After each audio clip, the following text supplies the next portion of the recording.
श्रीमान नारायण, राधे राधे। राधे राधे। जी मेरा आपसे एक प्रश्न था कि विट्ठल नाथ जी के बारे में आज कुछ बताइए। गोस्वामी विट्ठल जी राधे राधे। और वो वल्लभाचार्य जी के बारे में भी कुछ बताइए। बहुत बढ़िया, दोनों एक ही कड़ी हैं जी। पिता पुत्र हैं। वल्लभाचार्य जी के, महाप्रभु वल्लभाचार्य जी के पुत्र हैं गोस्वामी विट्ठल नाथ जी, ये पिता पुत्र हैं। चलिए बहुत बढ़िया। पहले वल्लभाचार्य जी के विषय में जान लीजिए, पहले पिताजी के विषय में जाना जाए। हमने एक बार सुनाया होगा क्या कि वैष्णव संप्रदाय के 4 भाग हैं, याद है ना? तो उसमें एक जो पुष्टि मार्ग था या शुद्धाद्वैत था या रुद्र संप्रदाय था, वो महाप्रभु वल्लभाचार्य जी ने ही शुरुआत किया। ठीक है। वल्लभाचार्य जी रुद्र संप्रदाय के प्रवर्तक माने जाते हैं। इनका जन्म 1479 में हुआ था। कहाँ पे? छत्तीसगढ़ पड़ेगा, चंपारण जिला जो है, वहाँ एक तेलुगु ब्राह्मण परिवार में इनका जन्म हुआ था। और 1531 में, मतलब लगभग कितना होगा, 52 ईयर्स, 52 वर्ष की अवस्था में एक गोलोक धाम चले गए हैं। हम बार बार कहते हैं कि पहले के ये साधु संत, बड़े बड़े चमत्कारी भगवान जो भी आए हैं कलयुग में, या कभी भी ज़्यादा जीने की चाह नहीं रखते। भगवान हमारे श्री कृष्ण ही 125 वर्ष तक जीवित रहे। जो भक्त आते हैं सब अपना काम के चले गए।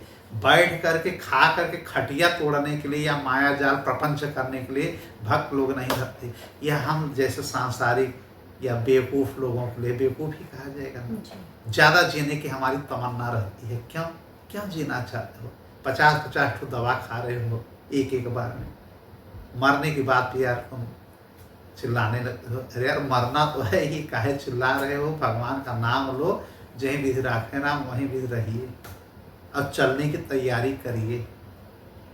हाँ, अगर आप कम उम्र में हैं तो पढ़ाई करिए, अच्छे से अपनी शिक्षा दीक्षा करिए, गृहस्थ जीवन आप जिए।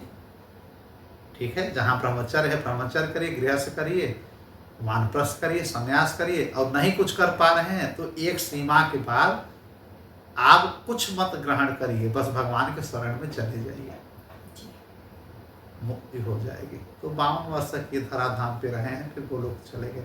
यह एक महान दार्शनिक रह चुके हैं वल्लभाचार्य जी। महान वैष्णव संत हैं, समाज के सुधारक हैं, और कृष्ण जी के बाल रूप के अनन्य भक्त हैं। ठीक है। इन्होंने ही पुष्ट मार्ग या शुद्धाद्वैत जैसे परंपरा की शुरुआत की थी। मतलब पुष्ट मार्ग क्या होता है कि ईश्वर की कृपा मार्ग पे चलो, ईश्वर की शरण में चलो, यह कहा वल्लभाचार्य जी ने। इनके पिता कौन थे? लक्ष्मण भट्ट ब्राह्मण थे, या इन्हीं को सोमदत्त भी कहा जाता है। और इनकी माता जो है बड़ी विद्वान थी, जो ब्राह्मण पुरोहित थे, वहाँ के शासक थे। उनकी यहाँ इनके पिताजी पुजारी थे। उनकी लड़की थी इल्लमा, इल्लमा करके नाम था इनका, इल्लमा गौस करके नाम था माता जी का नाम।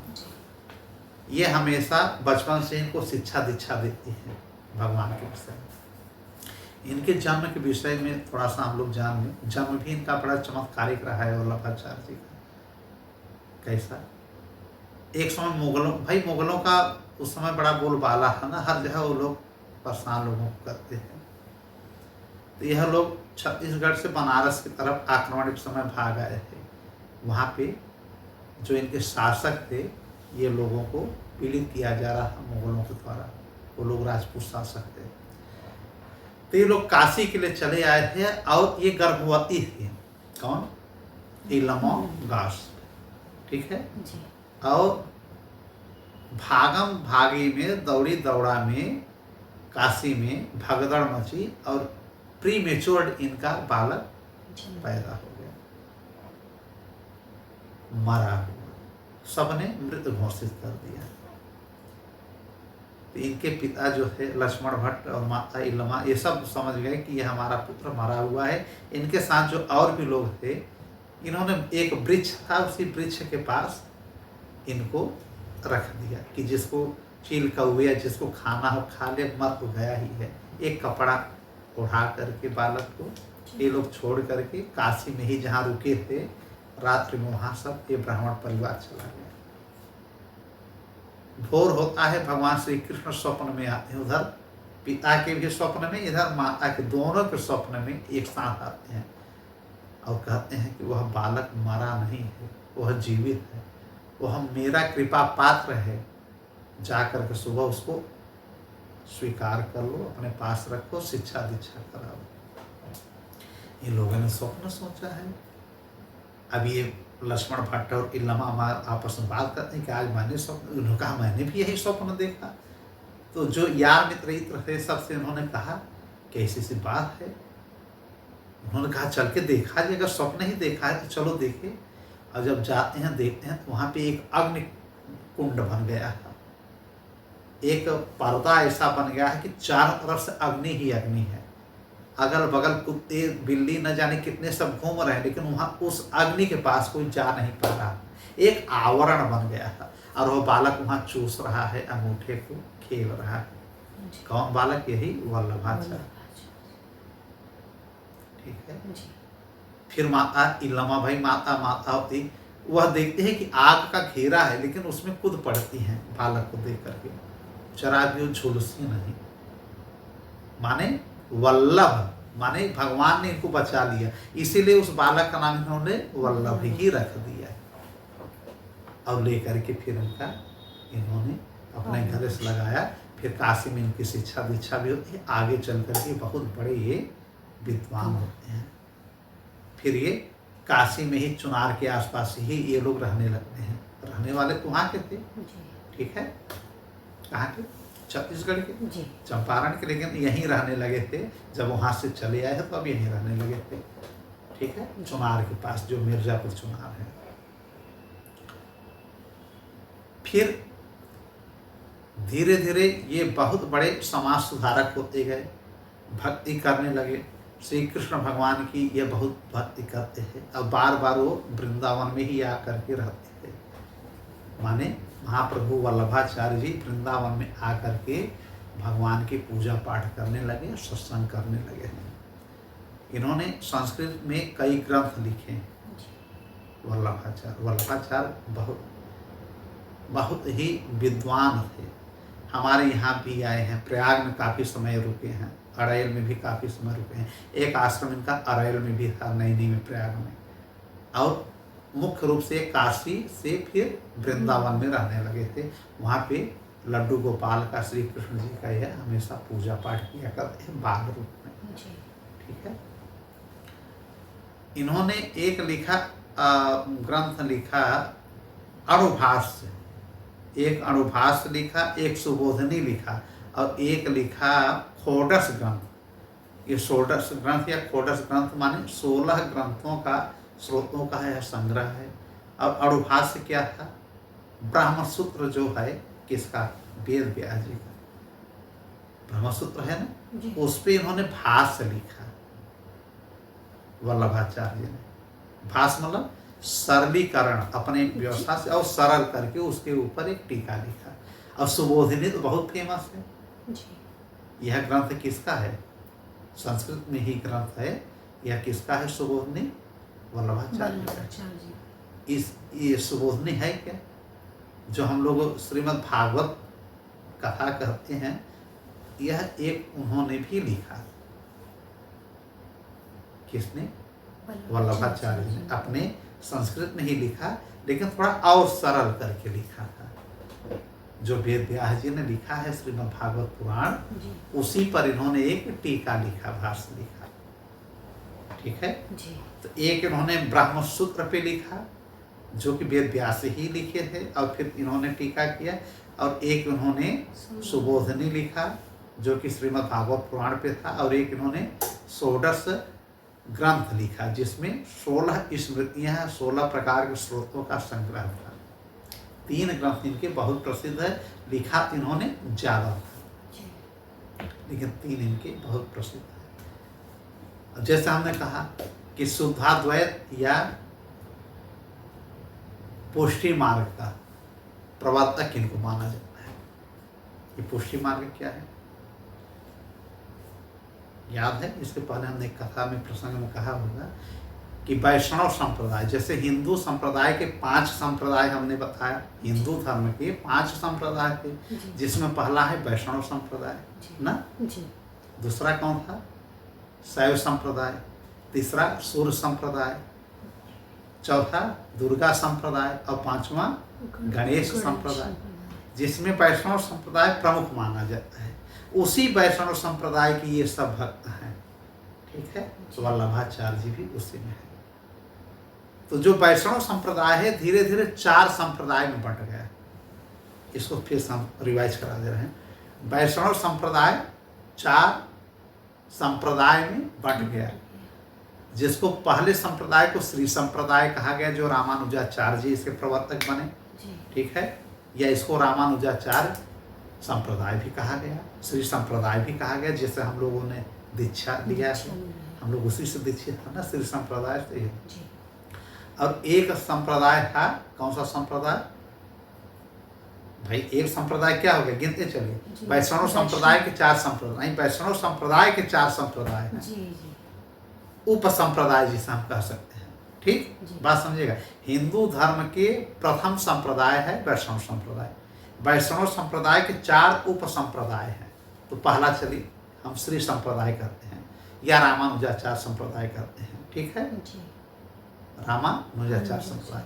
और दूसरा क्या है, हमने बताया था ब्रह्म संप्रदाय। ब्रह्म संप्रदाय के प्रवर्तक कौन है, माधवाचार्य जी, ठीक है, ब्रह्म संप्रदाय के। और एक होता है रुद्र संप्रदाय।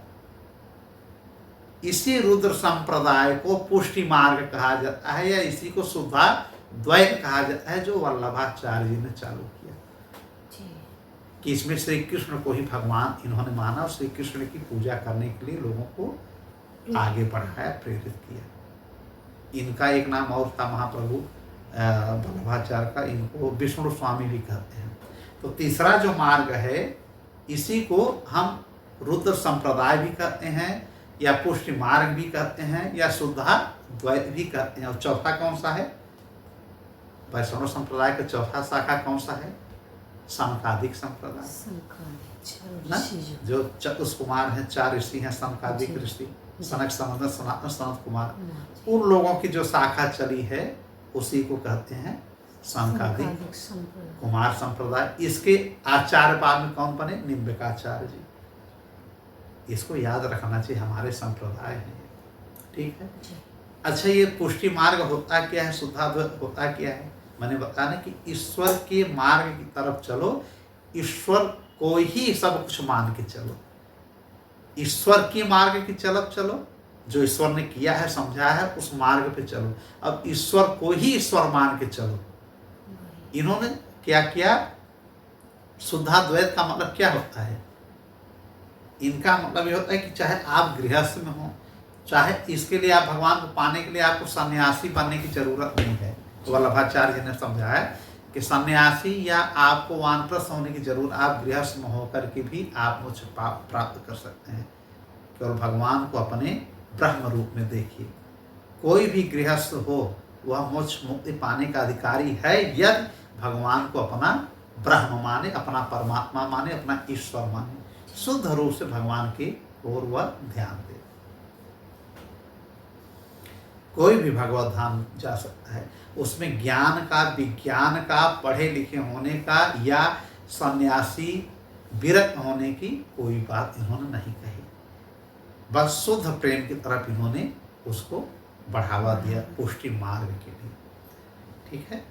वेदांत दर्शन और पुष्टि मार्ग शुद्धाद्वैत की स्थापना इन्होंने ही किया। फिर यह पूर्ण रूप से रहने लगे थे अरैल के बाद यहाँ काशी, काशी से यहाँ अपने प्रयाग, फिर पूर्ण रूप से अपने परिवार सहित रहने लगे थे। कहाँ पे, वृंदावन। वहीं में भगवान की सेवा करते करते धीरे धीरे वल्लभाचार्य जी वृद्ध होने लगे। तो इनका जो प्रथम शिष्य था दामोदर दास इनका नाम था, वह फिर वहाँ की पूजा पाठ करने लगे। फिर इनके जो पुत्र थे, 4 पुत्र थे, उनमें एक पुत्र इनके है गोस्वामी विट्ठलनाथ, जिसके विषय में आपने पूछा ना, वो भी वहाँ पे रहने लगे। लेकिन गोस्वामी विट्ठल नाथ जी को सेवा नहीं मिला था, श्री पुरुषोत्तम दास को सेवा मिल गया। पुरुषोत्तम दास इनके पहले बालक थे, ठीक है। लेकिन इनके जाने के बाद वल्लभाचार्य जी जैसे ही मतलब गोलोक धाम चले गए तो ये बड़ा पुत्र था तो वो बन गए, जबकि उत्तराधिकारी बनने लायक थे श्री विट्ठल नाथ जी। चूँकि विट्ठल नाथ भगवान के बहुत बड़े भक्त थे। इनका जन्म कहाँ हुआ था, इनके विषय में जान लिया जाए थोड़ा सा। विट्ठल नाथ जी का जन्म हुआ चुनार में ही, जो कि चुनार में लोग रहने लगे थे ना। वल्लभाचार्य जी के पुत्र ही थे ये, यही हम बता रहे हैं ना। और चुनार में जो एक जगह है, क्या है, क्या कहा जाता है, चरणात कहा जाता है ना, वहीं के आसपास इनका जन्म हुआ था। लेकिन विट्ठल नाथ जी आगे आकर के अरैल में ही पूर्ण रूप से रहने लगे थे। नैनी अरैल में यहीं पे इनका आश्रम था, संगम स्नान करते और यहीं पे भगवान की सेवा करते। और बाद में यहाँ से ये पुनः चले गए अपने पिताजी के पास। कहाँ पे, वृंदावन, जो कि पूरा परिवार वहाँ था, वहीं रहने लगे। और यह श्री कृष्ण के अनन्य भक्त थे। और श्री कृष्ण को यह विट्ठल नाथ जी क्या मानते हैं, अपना पुत्र मानते हैं।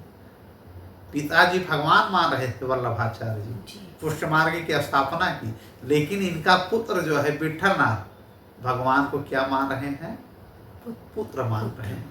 और भगवान की दिन भर सेवा करते हैं। इनका ये कितने वर्ष रहे हैं धराधाम पे, इनके पिताजी तो 52 वर्ष रहे हैं, ये 70 वर्ष के आसपास रहे हैं, ठीक है जी। इनका यज्ञोपवीत वगैरह सब यहीं अरैल में ही होता है, यहीं शिक्षा दीक्षा लेते हैं प्रयाग में ही। इनका जन्म होता है लगभग 1516 में। 1531 में वो वल्लभाचार्य जी गोलोक जाते हैं, उसके 14-15 वर्ष पहले इनका जन्म हो चुका था, ठीक है। तो 14-15 वर्ष इनका पूरा जीवन अरैल में बीता। फिर पिताजी के पास ही रहने लगे थे और उसके बाद पिताजी चले भी गए थे, गोलोक भी चले गए। तो 1516 में इनका जन्म होता है। 1586 में विट्ठल नाथ जी का देहांत या गोलोक धाम गमन होता है, मतलब 70 ईयर्स। हाँ ठीक, 70 ईयर्स होगा।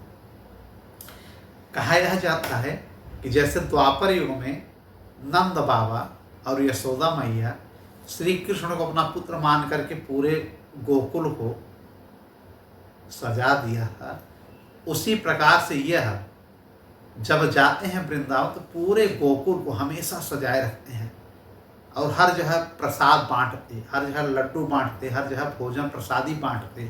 कहते मेरे बेटे का आज जन्म है, मेरे बेटे ने आज ये किया। मैंने श्री कृष्ण को अपना पुत्र मान करके जितनी लीला नंद बाबा ने या यशोदा माँ ने किया था, मक्खन से लेकर के हर जगह जो भी किया था, गैया चराना, ये करना, ये सब वही करते हैं कि मेरा पुत्र गया है गैया लेकर के, शाम को आएगा।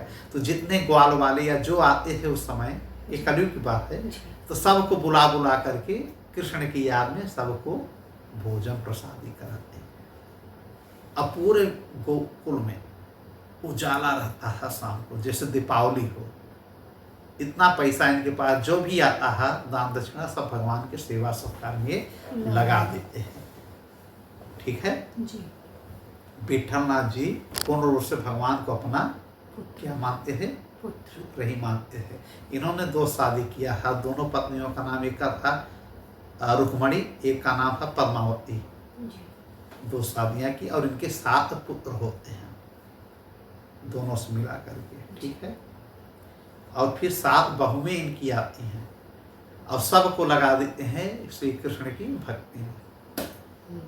इनके ऊपर के जो 3 भाई थे, तो पहले वाले भाई तो भाई वल्लभाचार्य जी के साथ लगे हुए थे, लेकिन उनकी भी इच्छा बहुत पूजा पाठ में रहती नहीं थी, बस चढ़ावा उढ़ावा में ज़्यादा रहता था। पूजा पाठ करते पूर्ण रूप से समर्पण भाव से अगर कोई पूजा पाठ करता है तो गोस्वामी विट्ठल नाथ जी ही करते थे।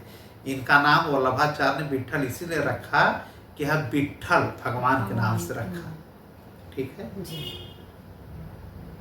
अब उसके बाद जब ये वल्लभाचार्य जी नहीं रहते हैं धराधाम के, तो श्री पुरुषोत्तम दास जो उनके बड़े पुत्र होते हैं, उनको कुछ पंडितों ने वहाँ का प्रमुख बना दिया। वहाँ के बिहारिया जहाँ पे पूजा पाठ करते हैं वहाँ के प्रमुख बन गए, लेकिन ठीक से पूजा पाठ नहीं करते थे।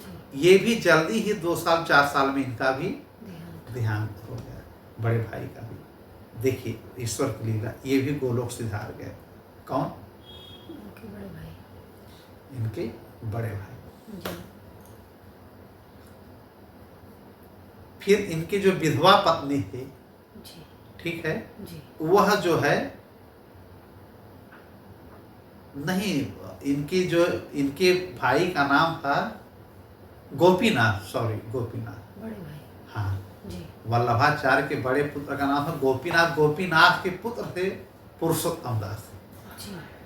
गोपीनाथ कुछ वर्ष ही रहे, 1-2 साल, उनका देहांत हो गया। तो विधवा ने, उनकी पत्नी ने अपने बेटे को लड़कर के पुरुषोत्तम दास को वहां का उत्तराधिकारी बना दिया कि यही पूजा पाठ करेंगे, न कि विठल दास करेंगे। ठीक है जी। लेकिन इनको कोई गीला शिकवा नहीं हुआ, जबकि इनके 7 पुत्र थे विठलनाथ के, इसका विरोध करते हैं। लेकिन इन्होंने कहा नहीं, अब इन्हीं को पूजा पाठ करने दीजिए, मैं छोड़ दे रहा हूँ वृंदावन। ये वृंदावन छोड़ करके चले जाते हैं पारसौली में। वहाँ पे श्री रंगनाथ जी का ये पूजा पाठ करने लगते हैं अपने पुत्र के समान ही। माने वृंदावन मारे रिश्त में ये छोड़ देते हैं कि यहाँ मेरा महत्व नहीं रह गया है। जो उत्तराधिकारी मुझे बनना था, बड़े भाई को बना दिया गया, चलो ठीक है। बड़े भाई चले गए, अब उनके पुत्र को बना दिया गया पुरुषोत्तम दास। अब भाभी जी भी हमारी नहीं चाहती हम बने, और न वहाँ के जो हेड ब्राह्मण लोग थे इनसे नफरत करते हैं कि यह ज़्यादा ज्ञानी है, यह न बनने पाए। होता है ना कि जो ज़्यादा भगवान का भक्त होता है, ज्ञानी होता है, उसके पीछे सारे लोग पड़े रहते हैं। फिर ये चले जाते हैं पार्श्व विठलनाथ जी, वहीं रहने रहते हैं, वहीं पूजा पाठ करते हैं भगवान के। इनके एक पुत्र थे, उनका नाम था विठलनाथ के गिरधर। उस समय मुगलों का सरकार था, शासन था। एक हाकिम को, सूबेदार को मिला करके इन लोगों को जेल में भिजवा देते हैं। किसको? गोपीनाथ को, पुत्र को, कि इनकी वजह से हमारे पिताजी घर छोड़े हैं, ये नहीं रहेंगे तो हमारे पिताजी आएंगे। जब पिताजी को बुलाया तो पिताजी विठलनाथ जी अन्न जल ग्रहण सब करना छोड़ दी कि यह तो बहुत अराजकता है, जेल क्यों भिजवा रहे हो? भगवान तो कण कण में है, भगवान हर जगह है। जरूरी थोड़ी है कि हम वृंदावन आकर के पूजा पाठ करेंगे। हम यहीं पारसौली में जहाँ हैं ठीक हैं, हमको कहीं आने जाने की जरूरत नहीं है। इनके इतने भक्त बन गए थे कि 252 इनके शिष्य, बहुत प्रिय शिष्य थे, सब इनके साथ चलते हैं विठलनाथ के। और इनको एक उपाधि मिली थी गोसाई बाबा की, इनको लोग गोसाई दास भी कहते हैं। यह जब जानकारी मिली कि भाई हमारे पिताजी ने अन्न जल सब छोड़ दिया है, तब फिर हाकिम से कह करके उनको बाहर निकाला जाता है। और जो पंडा लोग सब मिले हुए थे इनको बाहर निकालने के लिए, सबको एक दिन स्वप्न आता है, और गोपीनाथ को भी, सबको। वो गोपीनाथ तो मर गए थे, क्या नाम है, पुरुषोत्तम दास जी। स्वप्न आता है कि मैं सेवा ग्रहण करूँगा गोस्वामी विठलनाथ जी से। इनको गोसाई या गोस्वामी लोग कहने लगे। इन्होंने अपने समस्त इंद्रियों को एकदम कंट्रोल में कर लिया है, किसी प्रकार से मोहमाया नहीं रह गया है। कि सारे लोग जाकर के इनको पुनः बुलाते हैं, और ये वृंदावन का इनको पूरा उत्तराधिकारी भगवान का पूजा पाठ का बना दिया जाता है। किसको? विठलनाथ जी को। माने पहले वल्लभाचार्य जी थे, वल्लभाचार्य जी से उनके पुत्र गोपीनाथ बने, गोपीनाथ से गोपीनाथ का पुत्र बन गया कौन? पुरुषोत्तम। अब पुरुषोत्तम दास हट गए, इनको बना दिए अपने चाचा। अब वहाँ पे खूब सेवा करने लगे। फिर वही माहौल हो गया जो द्वापर में था। श्री कृष्ण जी का नंदोत्सव मनाया जाता है, जन्मोत्सव मनाया जाता है, और सारे मथुरा और गोकुल को सजाया जाता है। फिर ये खूब धूमधाम से करने लगे, सब कृष्ण भक्तमयी वहाँ पे माहौल बन गया। और राधा जी को अपनी बहू मानते हैं। भाई जब वो बेटा हुए तो बहू हुई। ऐसे कई चमत्कार हुए हैं कि जैसे कई बार भंडारा हुआ, ठीक है, कई बार भंडारा में सातों बहुओं को भोजन ले जाकर के पहुंचाया गया, ठीक है। जी। और 7 बहू को भोजन पंडित लोग दे रहे हैं, भाई घर में ले जाकर के दे रहे हैं, देख रहे हैं एक बहू और बैठी हुई है, 8 बहू, जबकि उस कक्ष में किसी और को जाना अलाउ नहीं था जहाँ 7 बहुएं थी इनकी, जी। पीठरनाथ जी के जो पुत्र हाँ, बहू पुत्र। थे। एक और बैठी हैं, पंडितों ने उनको भोजन करा दिया। और कौन थी? श्री राधा जी थी। रानी। अब उन्होंने भोजन कर लिया। अब यह बात जाकर के जो भोजन करा के गए, प्रसादी करा के, विठलनाथ जी से कहने लगे कि आपके 7 पुत्र हैं, लेकिन उस शयन कक्ष में जहाँ पे हमने भोजन करा 8 बहुएं बैठी हुई थी। उन्होंने कहा नहीं नहीं, 7 ही रहे होंगे। फिर अपने बहुओं से पूछते हैं क्या कोई और साथ में खाया? और लोगों ने कहा हमें नहीं मालूम, हम तो 7 ही थे, हमारे साथ कोई नहीं खाया। फिर इनको स्वप्न आता है, करे पिताजी हमको तो आपने प्रसादी भिजवाया ही नहीं था, मैं भी बैठ करके खा ली। वैसे तो प्रतिदिन आप खिलाते हैं मंदिर में भाई श्री कृष्ण को और राधा को प्रतिदिन पुत्र और बहू के रूप में भोजन कराते थे। और जब भंडारा हुआ तो सोचे भंडारा में अब सब गया और बहू बेचारी राधा इससे रह गई थी, तो श्री राधा जी जाकर के वहाँ पे प्रसादी ग्रहण करते हैं। देखिए कैसी कैसी लीला। एक कथा एक बार हमने और भी सुना होगा ना, वो कथा यहाँ भी जुड़ती है कि ये चले जाते हैं अपना प्रतिदिन पूजा पाठ करने मंदिर में। मणिहाइन आ गई तो उसमें चूड़ी पहनाने वाले, इन्होंने बुला है, फिर कहा कि जा करके 7 बहुओं को हमारी पहना देना और आ करके फिर हमसे जो पैसा हो ले लेना। उसने कहा ठीक है। 7 बहू पहन के पार आती हैं, पहन के अपने अपने संकट में चली जाती हैं। एक 8वीं बहू आती हैं, उनको देख करके मणिहाइन देखती ही रहती है, इतनी सुंदर। देखिए भगवान की कृपा की, बिना कुछ किए उस मणिहाइन को श्री राधा जी का दर्शन हो गया। और वो भी चूड़ी उड़ी पहनती हैं, श्रृंगार का सामान लेती हैं और कहते हैं कि हमारे पिताजी से, विठलनाथ जी से आप पैसा ले लेना, कह के चली जाती है। अब वो जाती है, 8 लोगों का इनसे पैसा मांगती है। तो इन्होंने कहा 7 लोगों को पहनाया कि 8 लोगों को चूड़ी, कितने लोगों को श्रृंगार का सामान दिए? उसने कहा 8 लोगों को दिए। इनको विश्वास नहीं हो रहा था। इन्होंने सोचा चूड़ियाँ ही नहीं, पैसा लेने के लिए कह रही है। इन्होंने कहा पहनाए तो 7 ही, हमारे यहाँ 8वां कोई है नहीं, लेकिन ले लो पैसा दे देते हैं। जा करके अपने बहुओं से पूछते हैं, जब रात में जाते हैं कि आओ कितने लोगों ने चूड़ी पहना? इन लोगों ने कहा हम 7 लोगों ने कहा। वो कह रही 8 लोगों ने पहना। पापा पिताजी आपसे जो है पैसा लेने के लिए उसने कह दिया होगा। ये रात में पुनः श्री कृष्ण से राधा राधा कह करके शयन कक्ष में जाते हैं। रात में राधा जी स्वप्न में इनकी आती हैं, कह रही पिताजी आपने हमको बहू माना है तो श्रृंगार में नहीं करूंगी क्या? मैं तो अनंत काल से श्री कृष्ण की हूं, मुझे तो हमेशा श्रृंगार की जरूरत है। इन्होंने एकाएक सोचा कि ये क्या है। फिर सुबह उठते हैं और फिर राधा माँ के मंदिर में जाते हैं और कहते हैं हे माँ, आपको मैं माँ मानूं, बेटी मानूं, पुत्री मानूं, हर रूप में आप हैं, लेकिन मैंने आपको केवल पुत्र बहू माना है। और आपने अगर जाके चूड़ी पहना तो मुझे अभी तक दर्शन नहीं दिया, और मेरे उस चूड़ियाँ को आपने दर्शन दे दी। तो एक आवाज आती है राधा मैया का कि आप हमारे भक्त हैं, आपका तो भाई कल्याण होना ही होना है, लेकिन आपके जो पास में है, जो आपके भक्त हैं, आपके कहने पर वो घर पे जाके चूड़ी पहना रही है। अब वो भी हमारी बहुत बड़ी भक्त है। कई बार उसने सोचा है कि हम उनको दर्शन दें। ये पूर्व जन्म से जो मणिहाइन चूड़ियाँ थी, पूर्व जन्म से राधा जी की भक्त थी। उस समय वो मर गई और इस जन्म में भी कह रही थी कि क्या राधा जी का कब दर्शन होगा। राधा जी ने जाके दर्शन पहले दे दिए। तो वह विठलनाथ जी से कहती हैं कि उसको दर्शन मिल गया है, चलिए आज मैं आपको भी दर्शन दे रही हूँ। आप हमारे पिताजी हैं, बेटी के रूप में एक छोटी सी बालिका बन के प्रकट होती हैं। अब इन्हें देख करके रोने लगते हैं विठलनाथ और उनके चरणों में गिर जाते हैं, खूब रोते हैं, खूब ज़्यादा, खूब जितना इनका विलाप था, आंसू था, सब बह गया।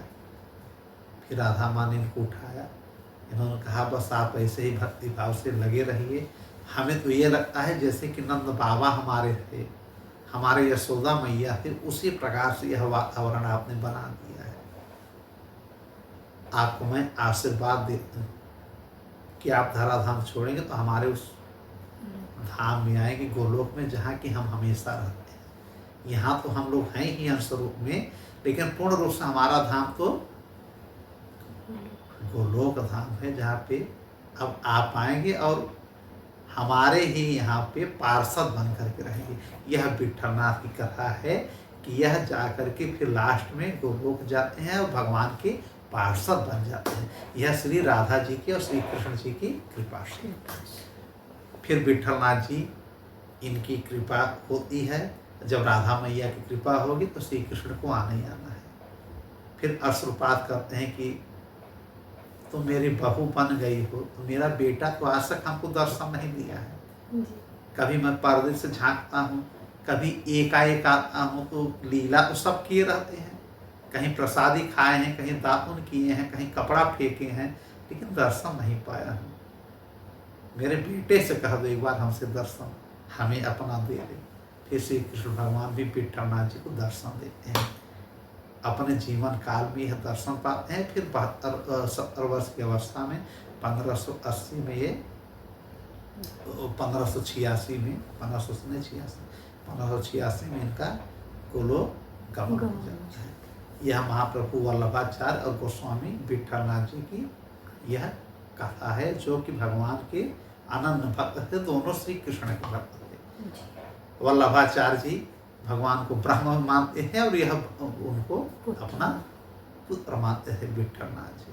ठीक है, ठीक है। आज की कथा बस यही, फिर भक्तों की कथा फिर आगे अगले प्रसंग की जाएगी। श्रीमन राधे राधे।